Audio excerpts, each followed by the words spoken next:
Have you ever reached for the snacks, not out of hunger, but because something just hurts? Maybe it's not the obvious kind of grief, a death or divorce, but something quieter, the dream that didn't happen, the version of you that never came to be, the messy mornings and broken routines that pile up until you just need to numb out. Imagine what would happen if you stopped blaming yourself and started tending to what's really going on underneath. You're listening to Lose Weight for the Last Time, where we free moms so that they can lose weight for the last damn time and live their best lives for the first time in a long time. I'm your host, Laura Conley, certified life and weight loss coach. Today on the show, we're asking, what does grief have to do with emotional eating? And how can understanding it help you finally feel safe in your body? To help us explore this, I'm joined by grief expert and life coach, Krista St. Germain. After losing her husband in a tragic accident, Krista made it her mission to rewrite what we think we know about grief and help women move forward, not just move on. In this episode, you'll learn number one, why the 5 stages of grief are totally outdated and what actually helps. Number two, how unprocessed grief can sneak into your habits with food and your relationship with your body. And 3, simple somatic tools you can start using today to regulate your nervous system and stop eating your feelings. Plus, we'll dive into what Krista calls post-traumatic growth, how your hardest moments can actually lead to a more aligned, more alive version of you. So if you're ready to stop shaming yourself and start truly healing, both emotionally and physically, stick around for this episode of Lose Weight for the Last Time.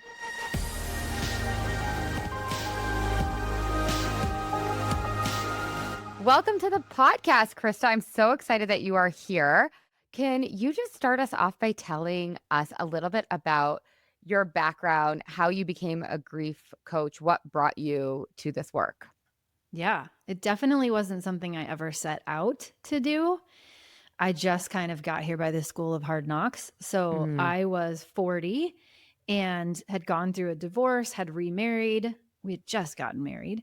And I felt like life was just really on this great upward trend. The best days were in front of me.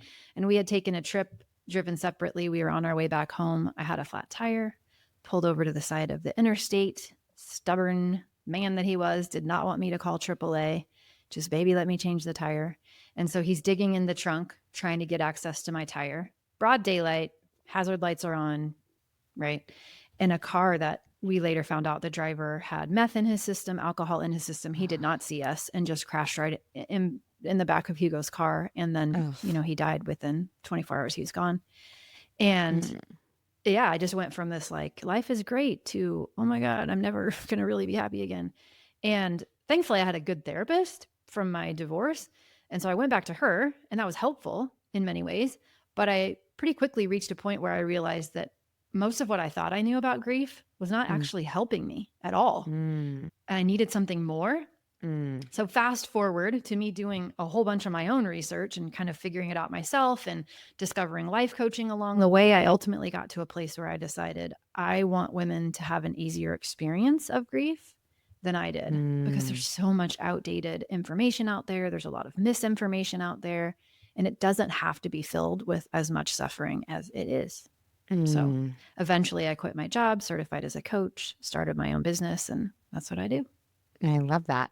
Okay, so tell us, before we hit record, and you alluded to it just now, there's so much misinformation out there about grief. So just talk to us about that misinformation. You were saying specifically the 5 stages. So just share with us what the misinformation is and what's the truth. Yeah.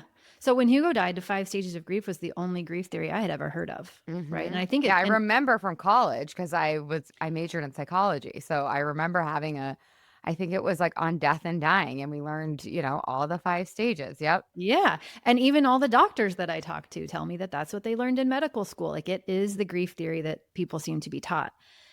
And it's not representative of what most of us experience. I think it's really interesting to know that the 5 stages of grief was not actually about bereavement.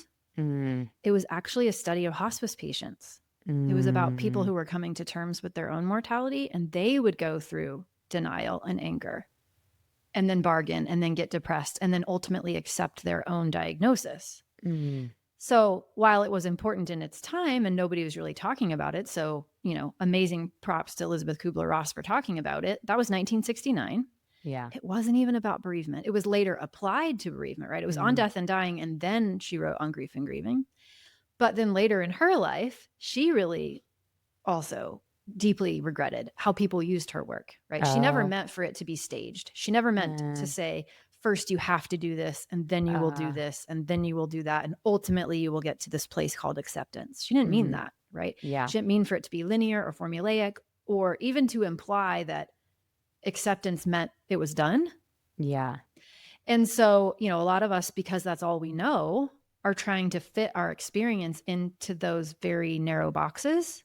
Yeah. When that does not reflect what most of us experience, and it doesn't even reflect the end goal, because it's not like grief ends even when we accept it. So that's one of the biggest things that bothers me. And just as within any field of study, since 1969, like that, the field of grief has advanced tremendously. There are so many other theories that nobody's talking about. Yeah. How would you define grief? I just want to take a step back for a second. Yeah. Like, what is your definition of grief? Yeah. It's the natural human response to a perceived loss. And I like that definition because it's generous. It's not just bereavement. Yeah. Right? It's not just death. It is, I thought that something would go one way and it went another. And that feels like a loss to me. So that can be so many things. Yeah, I love that because that's what I want to get into in conversation today with you is, right, like grief around and how it applies to our eating habits and how we take care of ourselves. Like, talk to us a little bit about that. How does grief, especially unprocessed grief, show up in our eating habits or in our bodies?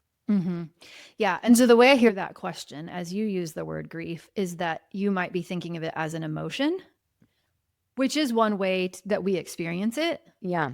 And also, I kind of tend to use it as an umbrella term for the whole kit and caboodle of how we experience it. It's like a state of being almost. Yeah, well, and it's all the experiences that we have as we integrate the loss, right? As we come to a place where instead of just thinking and relating to it the way that we automatically do at first, over time, we eventually choose the way we think about it and relate to it. And so it's definitely not just one feeling. It's lots of feeling. It's lots of experiences. But how do we support ourselves when the emotional experience is intense, right? And a lot of times we turn to comfort. We turn to things that comfort us. We were not given a playbook on how do I take care of myself without distracting myself from these intense emotions in ways that create things I don't really want, like eating more than I want. Yeah. Okay.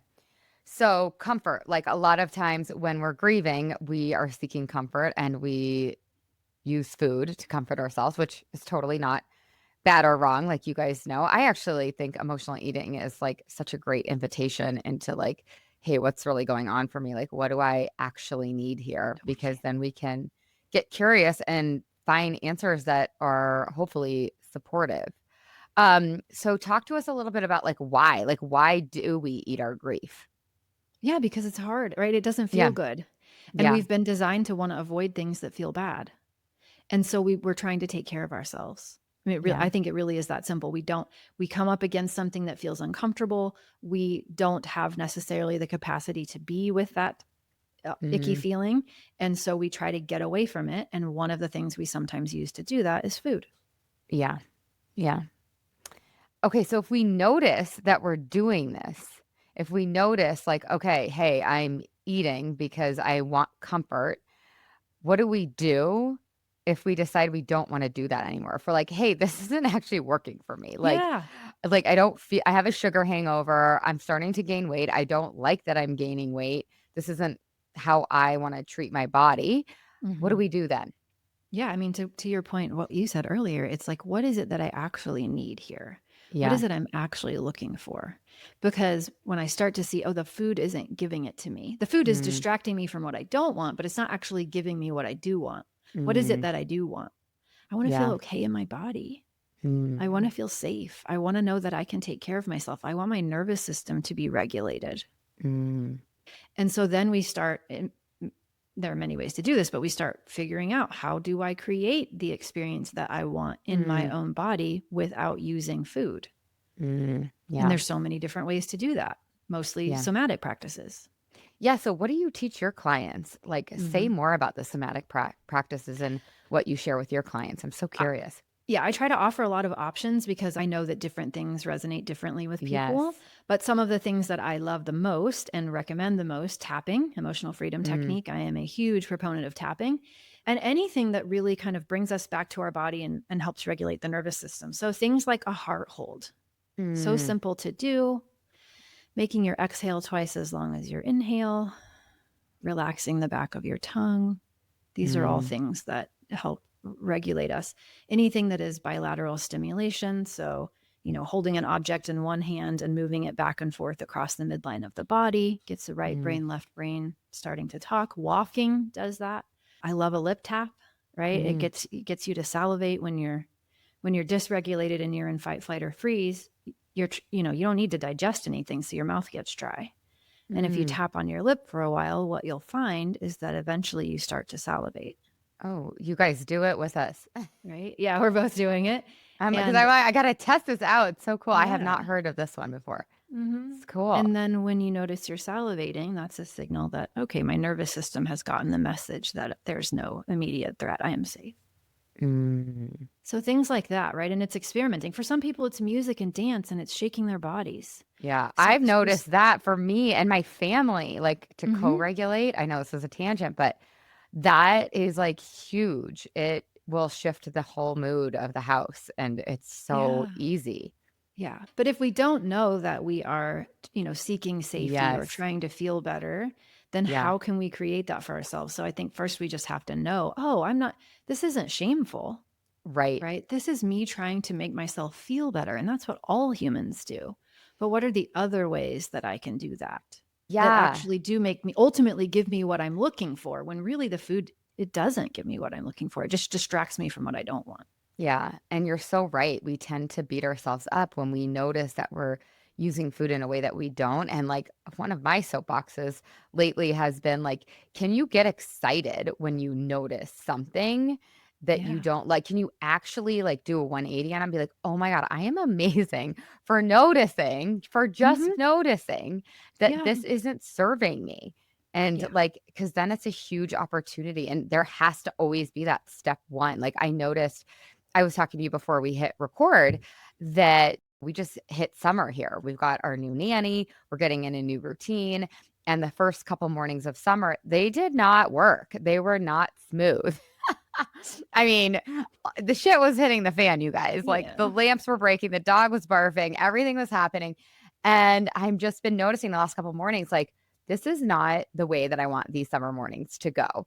And Mhm. instead of beating myself up, which is like kind of my default, I'm like, oh my God, this is so amazing. This is such a good opportunity. We're going to have the best summer mornings. And so, can you guys, when you notice if you're over scrolling or whatever you're doing, whatever habit or distraction that you're doing, can you actually get yourself excited that you've noticed instead of beating Mhm. yourself up? Because for so many of us, that's our default, or to throw our heads in the sand and just ignore it. Oh, that's so cool. Okay, I love those little practices that I shouldn't say little because they make a big impact, but they're Mhm. simple. Yes. Um, so funny. I just saw Glennon Doyle and Abby Wambach and Amanda Doyle. I don't know. I'm sure you've heard of them. Oh, yeah. Yeah, Yeah. yeah. Avid listener. Yes, they're so good. So they just came to Denver and did their live show. And Abby was talking all about her grief because she lost her brother. And she was Mm. talking about how she felt she was like allowed to have 1 year to grieve her Yes. brother. And then that was okay, like you're done with that now. We're not going to do that anymore. And moving on, like, let's go. Like, come on. Like, the world was ready for her to be done. And she's saying that the second year is the hardest part, probably because of all the shoulds and expectations that other people are putting on her.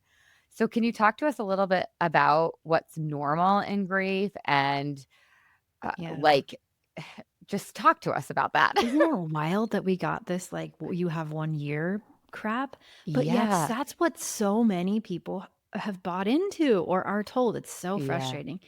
So, okay. I don't think the second year has to be harder than the first, but I think what often happens is that because on some level we're buying into the first year being the hardest, that Mm, we don't learn how to take really good care of ourselves in the first year. We're mm, just kind of biding our time and hoping that old line about time healing all wounds will be true.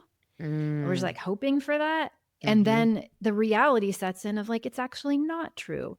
Yes, we do need time to pass because our brain does need to relearn, right? So that it can Yeah. update its predictions and stop predicting that that person should be there anymore. So the brain relearning is a huge part of healing. Time has to pass for that to happen. But what do we learn about what we need and how to take care of ourselves during that first year? Or are we just so busy trying to distract and protect ourselves that maybe we don't get to learn those things? So I don't think it has to be harder, but I think it's a super common experience that it is. I also think it's really important to understand that there is no end to grief.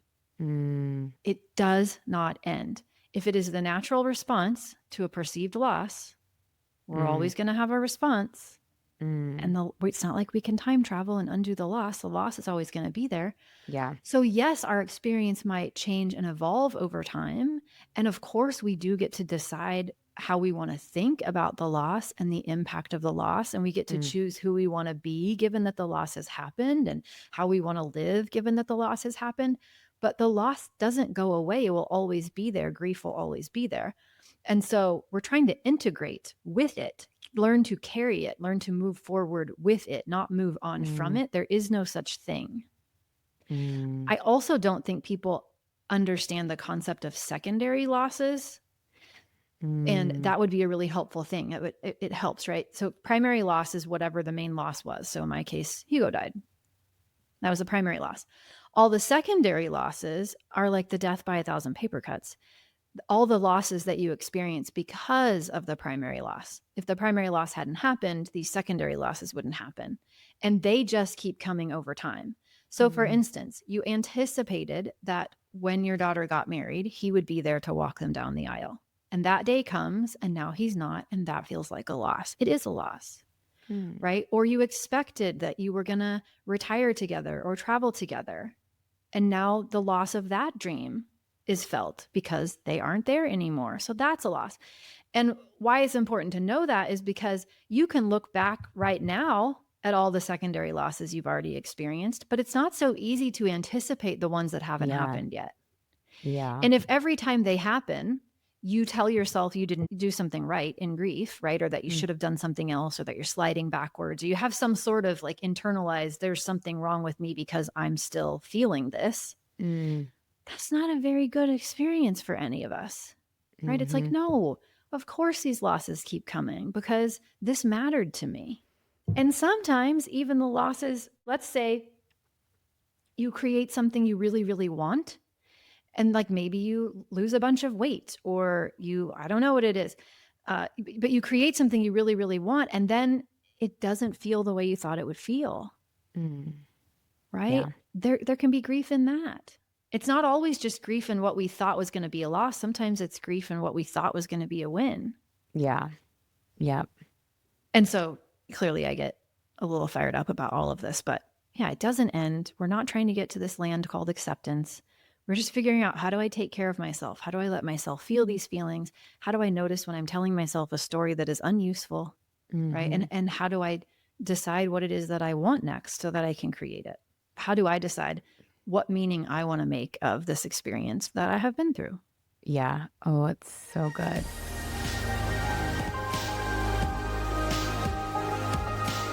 Hey guys, how good is this conversation? I wanted to interrupt you real quick because if you are struggling with emotional eating, I want to offer you my free 3-day challenge that you can take right now. All you have to do is go to lauraconley.com and click on the free challenge, and you can get started today. It is literally the best thing that we have ever offered. I will see you over there in the challenge at lauraconley.com.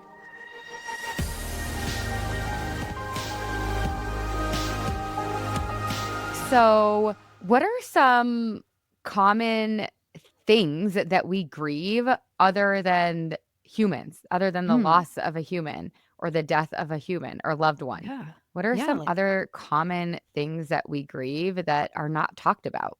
you know, job losses, the promotion you didn't get, the vision you had for the career that you were going to have that then didn't materialize, the way you thought a particular aspect of your life was going to go and it just didn't go that way. Divorce, like Mm, right now I'm grieving, the end of a relationship and losing this house that I am living mm, in, right? I'm not that I'm losing it, but right. no longer makes sense for me. But that my dream was that I would live in this house forever. I love Ye- this house. And now it doesn't make sense for me anymore. Yeah. So even though it is my choice to sell it, I am grieving that I'm not going to be retiring in this house. I will not Yeah. have that 10th T view of my house, right? And that's grief. Yeah. What you were getting at, I think, too, is like this idea that like we're allowed to grieve. Like I Mhm. don't think in our culture that we are given permission to grieve. It's just like suck it up, move on, let's go.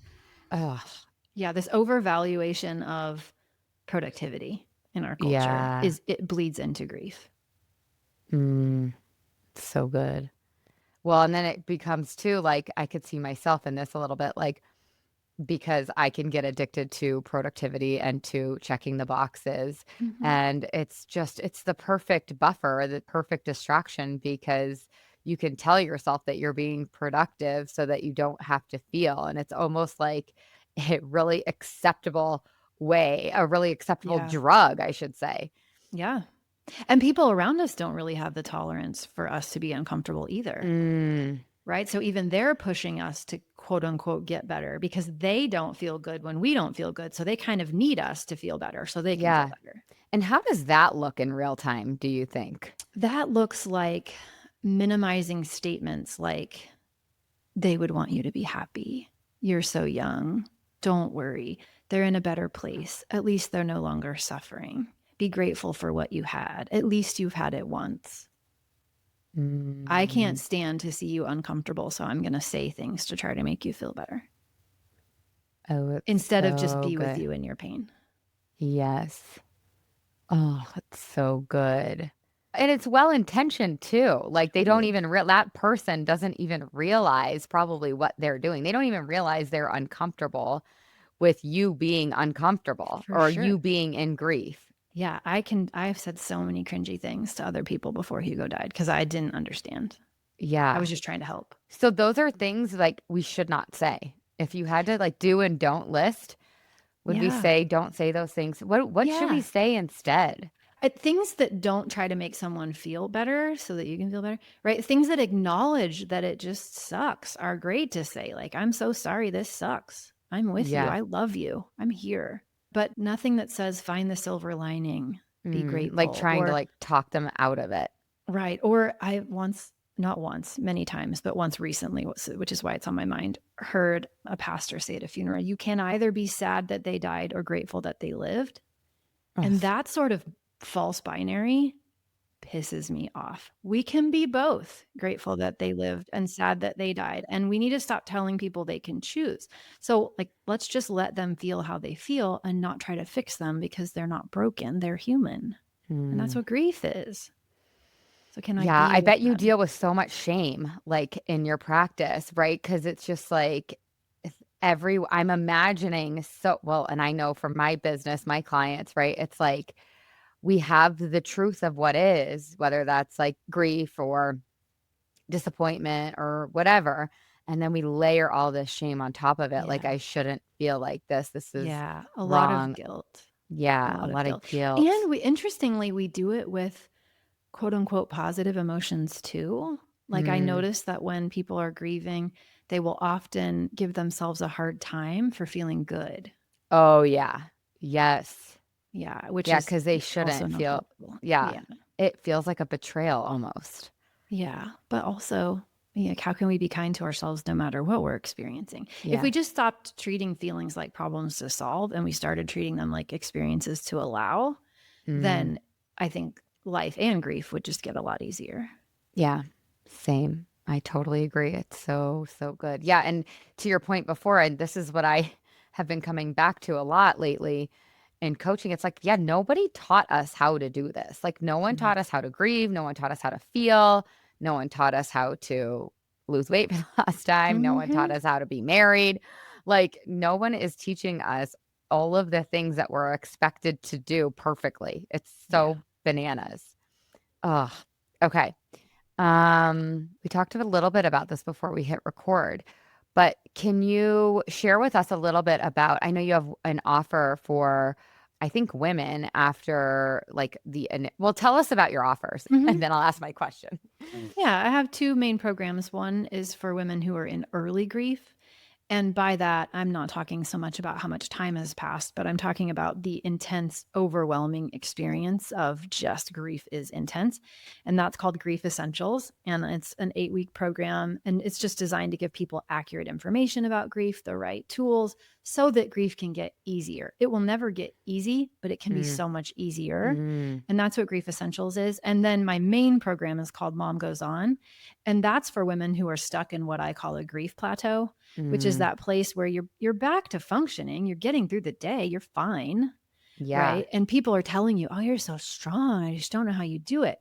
Oh. And it's really annoying to hear that because it doesn't reflect the internal experience that you're having. You're not Mm-hmm. loving life. You want to love life. You Mm, don't love it, right? You're yeah. just like going through the Getting motions. through. And so that's what my Mom Goes On program is for. And it's much more in depth, right? And it's about how do we create post traumatic growth? How do we genuinely love life again in a Mm-hmm. way that feels good to us? Yeah. So talk to us a little bit about post-traumatic growth. What does that mean? Just talk to us a little bit about that. Yeah. So post traumatic growth was coined in the mid 90s by a Okay. couple of researchers, last names Tedeschi and Calhoun. Okay. And at the time when they were starting to do their work, what we thought was that something traumatic would happen to someone and they would be at a particular level of wellness or life satisfaction. And there were 2 options. The first is that their wellness would dip and stay Mhm. there, would never recover. Mhm. And the second option, the best we could hope for, was that that level would dip and then bounce back to where it was before. The Mm. best case scenario, we bounce back to where we were before. Got it. And they came along and started noticing, no, there's actually this third group of people who not only are they bouncing back, but they are reporting greater levels of life satisfaction and Mm. wellness. They are bouncing forward, and not in spite of what happened, but literally because of what they decided to Mm. do given what Mm. happened, right? So it just kind of reframes the whole idea of what's possible after something traumatic. And a huge part of their work was actually studying widows. But it's to say that, okay, I can go, no matter what I go through, I always get to be the one who chooses what I want to make of it. I Mhm. can use what I go through as a way to assess, am I living the life that I want to live? How could I live more aligned with what matters to me? Where am I just going through the motions? Where am I in relationships that are no longer really serving me? Did I choose my vocation in a way that is right, making a difference to me? What's going on with my faith? Did I just pick up beliefs that I thought I should have, but they aren't really mine and they aren't really working for me? So there's 5 different main domains of post-traumatic growth. It doesn't have to be big, but the idea is that we always get to choose, right? Mm. And we can do a little assessment and say, oh, okay, if life is this short and this precarious, here's how I'm living it. And in what ways is that not what I want? Mm. How could I change it so that it is more of what I want? And that doesn't mean we're grateful that the loss happened. It doesn't Mhm. mean that if we could get a do-over, we wouldn't take it. It Mhm. just means, okay, this happened. The tornado came and knocked down my house, and now I need a new house. So what kind of house do I want to build? Mhm. And I get to choose. Yeah. Right. And for some people, that is dramatically different changes that they make in their lives. And for some people, it's almost imperceptible to the outsider, but for them, it feels important. Yeah. What else did they find in all the studying of the widows? I'm just so Yeah. I curious. mean, just that some people started seeing, oh, I'm way stronger than I thought I was. Oh, Mm. life is more precious than I thought it was. Oh, Mm. like I could make a contribution in this area that I never imagined that I would, right? Like some people shrank and didn't give themselves the opportunity to develop new skills. And some people blossomed and went, forget that. I can totally do this and figure it out on my own. And then because we make those changes, like a lot of what you see is more authenticity, like people Yeah. showing up as more of themselves. Mm. and not just going through the motions anymore or keeping it surface level, but like Mhm. really truly leaning into who they want to be and how they want to live, and letting other people who don't align with that fall by the wayside, right? Yeah. Really like magnetizing what it is that they want by being who they are. Yeah. Oh, that's And so cool. that might be more of what I see in my clients a lot than so much what was actually studied. Yeah. But Well, either way, yeah. I love hearing about that. That's so cool. Any other common myths that we didn't get to? I know we talked about the 5 stages of grief and how that's misinformation, but any other myths that we want to debunk? I would love to debunk the idea that you have to be strong. Mm. Yeah, like what does that even mean when people are like, you're so strong? I'm like, that one makes me cringe too. I think a lot of women interpret it especially as don't show your emotions. Mm. Don't cry. Don't be public about it. Just keep it to yourself and be stoic. And that somehow letting people in on your emotional experience is weakness, or even having an emotional experience that other people are uncomfortable with is somehow weakness. It's so interesting because like that to me is strength, right? Like vulnerability Same. is strength to me if I Yes. had to define it. Yeah. Or being like what we're just talking about, authentic and Mhm. real. Yeah. But a lot of people hear, well, I just need to be strong for the kids. No, you like what is that exactly? What are you telling yourself strong means? Yeah. Yeah, I and also think it what a disservice for the kids too, because oh, then what lesson are they getting, right? Like, oh, that they're not allowed to then show their emotions. And right. then I'm constantly like, I want all the moms to lose weight for the last time and heal their relationships with food and their bodies so they can pass down a legacy around what it looks like to have a healthy relationship with food and their bodies. But really what I care about is Mhm. the ability for your kids to see you like being a real human so that they Yeah. have permission to be their true selves and like not perfect, basically, to make Yes. mistakes and to love themselves anyways. Like that's what I really want these kids to get. Yeah. So how do The you ripple coach on effect. that? If your client is like, yeah, but I have to be strong for the kids. Yeah, Like, what like do you say? what does that look like? What is the impact of that, do you think long term? Put yourself in the position of the person you're telling yourself you need to be strong for. What do they then hear? Mm, Okay. Stoicism equals strength. I can't show you my feelings because you don't show me yours. mm, So my feelings are a mm. problem, right? We just look at like what are the messages that get internalized there, and is that really what we want? And why is it that we think our kids can't handle things? And what happens in the long term if we keep acting like they can't handle things? This is where lawnmower parenting comes from, right? They don't learn to handle things. Yeah. So what if we trusted them in an age appropriate way Yes. to be able to handle things? Yeah, that's so good because we always hear like the notion, like, I just want my kids to be happy. And it's like, no, you don't. I mean, maybe you do. I mean, you can want whatever you want, but Mhm. it's like what we really want, at least what I really want, is like, I want my kids to be resilient, which is, Yes. it's harder as a parent to help them become resilient. It's a Mhm. little bit easier But it's a if, long-term smart play. Like, yeah, can I help them build resilience as opposed to can I just help them live in a bubble of happiness? exactly. So I could hear a client being like, okay, I'm in. I'll show some emotions to Mhm. my children. But I think my clients, or just humans, women out there, we get nervous of like taking it too far. Like, okay, I could see my clients almost like I can almost hear them in my head being like, okay, like some tears in the car is fine. But like me totally breaking down, having a temper tantrum or like sobbing uncontrollably, like, is that appropriate? Like, is there a line? Yeah, I mean, I get that, and I felt that same way too. It's not we the tsunami wailing is probably not what we wanna show them, so can we take care of ourselves? But how can I be honest about my emotional experience without minimizing it, without sweeping it under the rug, without painting this picture that says, "I'm okay, you're okay, we're okay, it's okay." Right? Like that is the nonsense we're trying to break. Not do I have to show them the depth of everything that I feel or my entire internal experience. That's not what I'm saying. It's can I be honest in a way that helps them feel like their emotions are also okay? And that Hmm. really isn't about how much I cry in front of them. right? Yeah. It's about the messages that I'm sending them and the way that I Mhm. approach things and what I try to hide Yeah. from them. So if we're trying to hide the tsunami situation, Mhm. I want to like dig in there a little bit. Like, can we have a tsunami whaling session in front of our kids?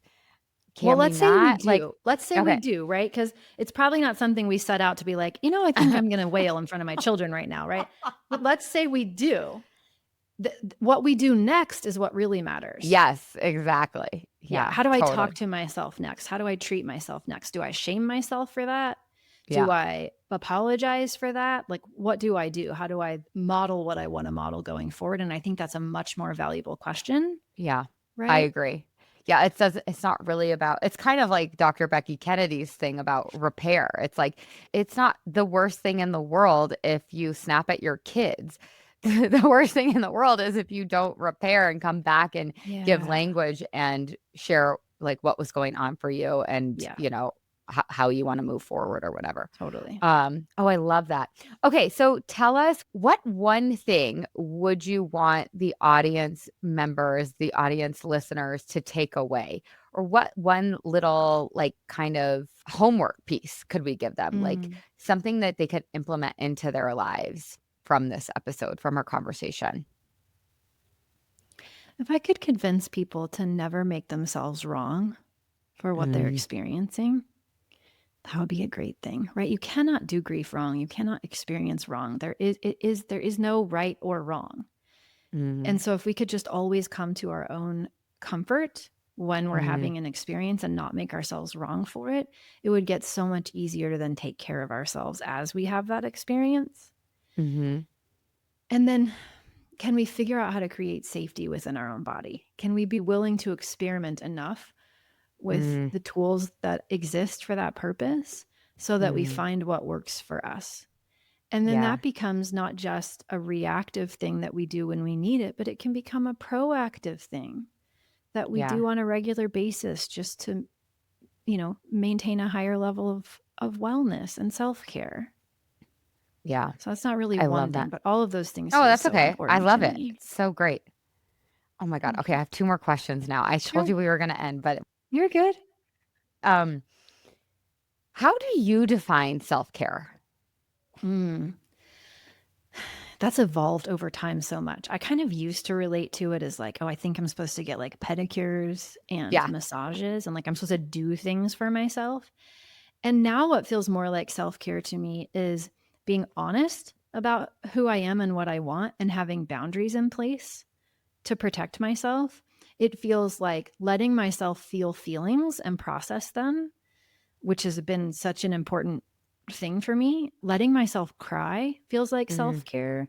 mm, Right? I do a ton of tapping. That feels like self-care. Setting aside time to read feels like self-care to me, to gently move my body. There's so many things that I now see as self-care that I didn't before. yeah. Okay, going back to your takeaway about, like, can we just let ourselves experience what we are experiencing without making ourselves Right? wrong or bad? How do we know if we are making ourselves wrong or bad? Like, I know that's kind of a weird question, but I wonder if some people lack even that awareness. Yes. Like, I see this in some of my relationships in my personal life. Like, I don't even think that person A knows that they're not letting themselves experience what they're experiencing, and I'm watching them shame themselves, Mhm. right? So, how do we even build that awareness? I think a good litmus test is to imagine a very young child that you love. Mm, And maybe it's a younger version of you, or maybe it's just a little sweet little toddler. And would you talk to them the way that you're talking to yourself? If mhm. they were having the experience you were having, would you treat them the way that you're treating yourself? Because so much of what is not compassionate that we don't see is very subtle. Yeah. It's like, come on, pull Yes, it's yourself up so by your subtle. bootstraps, get it together, put on your big girl pants. Like it can have this such a subtle, almost helpful, wise tone to it, Yes. but yet you would never say it to a little one. Yes. That's what I always say. You would never say it to a little one when you're being the parent you want to be. Cause like sometimes I say shit to my kids and I'm like, oh True. God, that was Yes. bad. They're going to be fucked up for life now. When you are Um, being the parent you want to be. Yes, agreed with that.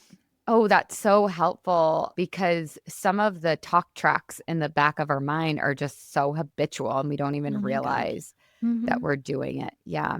And I think some of my clients, they come in, they know that they're talking like cruelly, like to themselves. Mhm. Some of them don't, but they have just like a feeling in their body. I think some of us are kind of more in our Mm. heads versus our bodies. And it's like, Mhm. if you feel shame or you feel, maybe you can't even name it, but you just don't feel good. You feel bad in your body, feel like a failure, feel like that in Mm. your body, that's also could be a sign that you're shaming yourself for your true, real, authentic experience. Oh, this Yeah. is so good, Krista. Okay. I could ask you like 17 more questions, but tell us how we can find you, how we can work with you. Tell us all the Sure. things. Well, I also love podcasting. So I have a podcast called The Widowed Mom Podcast, which anyone is welcome to listen to if you want to learn more about grief or post traumatic growth. Those are the things that I love talking about, and you can just ignore the widow part. And of course, if you know a widow, send them the podcast. And then coachingwithkrista.com is where all of the rest of my information can be found. I love it. Thank you so much. This was so, so fun. Well, thank you for being willing to talk about grief. I mean this sincerely because I really do think that these are the kinds of conversations, like somebody's going to listen to this and Mm, later, whether they're a client of yours or not, they're going to have a grief experience and this conversation is going to mm, help them prepare better for it, or it's going to help them support someone better for it. And then that's what over time changes the experience mm. of grief that people are having. So thank you. Yeah, I love that. Well, that just sparked an idea, which is you guys, if you know anybody going through something, whether they're grieving a human or they're grieving a friendship, like we talked about, send them this podcast so that we can just like the ripple is real, like pay it forward. So I love that. Okay, you guys, that was so freaking good. Thank you so much. I hope you guys all have the absolute best week ever. Ciao, ciao.